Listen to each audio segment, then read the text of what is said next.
you know how the NFL films famed shot of a tight spiral and you widen out? Seriously, tell me who throws a better spiral than Matthew Stafford? Consistently. Jordan Love? Yeah, I mean, we're beginning to see that. Man.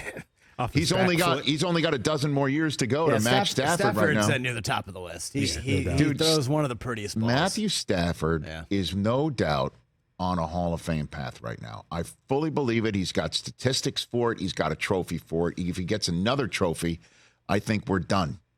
Personally, no doubt he's going to have a lot of records. He's going to be one wide receivers in the Hall of Fame that he threw to, right? Triple Crown season for Calvin. Yep. Cooper Kupp, Triple Crown season for him. Who is his quarterback?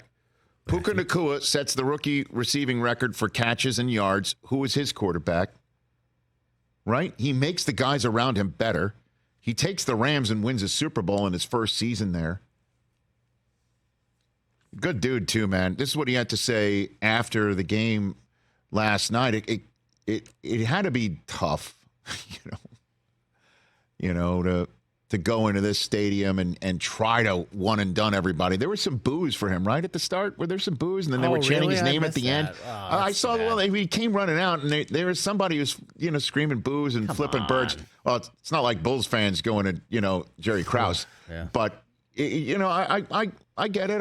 I don't know, but I think at the end they were chanting his name. They were chanting Goff's name. It's unfortunate that his return is in a game where now we got to turn our back on you. Sure. But this is what he had to say about Goff winning the battle, the first ever playoff battle between two quarterbacks that were traded for one another. It was a good playoff atmosphere.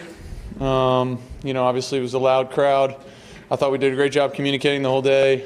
It was a good playoff atmosphere. They were chanting Garrett's name and you were booing him. And you were chanting him for him like that? I don't know. You're testing old man's memory here. No, I am. You almost hope they would, right? I mean, the guy's he's their quarterback. He's playing great. He led them to a win today. I'm happy for him. I thought he played excellent today. He's leading an offense that's playing at a really good clip right now, and they should be proud of him. They should be cheering for him. Excuse me? You weren't surprised you think you were booed? It was a playoff game. I'm not surprised that they were excited about cheering for their team, and I'm not too worried about anybody's personal feelings towards me that was sitting in the stands. Look, man, you can't blame him for going into the ownership's office and say, can we end this now? Can we go? Can you get me somewhere else?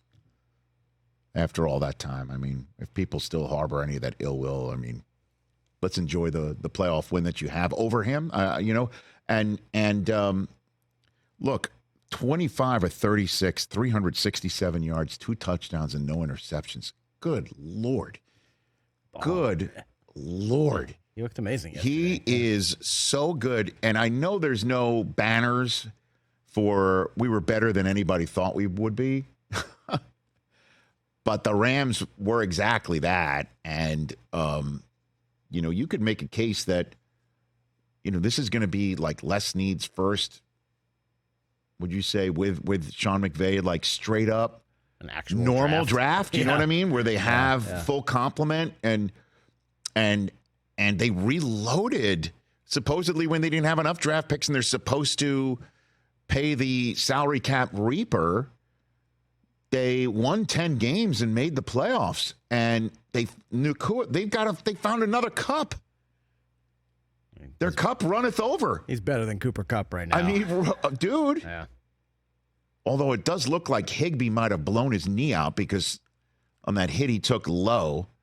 By the way, I will echo what Chris Collinsworth said in the game. You name any tight end. Oh yeah. Go high. Don't go at my knees. Gronk had been Come saying up here. that years ago. Right. Yeah. But the Rams they look great. Kyron Williams, the offensive line, and the coach is obviously terrific. Great job by the Rams this year. Kobe, you guys thought, you season ticket holders, thought that letter that Kevin Demoff sent out in March was a white flag. Seemed like just at the time. Hey, we're CYAing to you season ticket holders. Yep. We trade Jalen Ramsey, and we're not going to, hey. stick with us when we stink this year. They made the playoffs, and they damn near beat the second best team, as it looks like, in the NFC. In their house. And you mentioned the drafters. They have 10 draft picks. Dude. Coming up this year, including a first rounder finally. Way. So they got a lot of compensatory picks. So they've right, because because they hire diverse people who then get hired. Brad Holmes, the general manager of the team that just beat them. A perfect example. Catch the Rich Eisen Show every single day on the Roku channel, 12 to 3 Eastern, for free.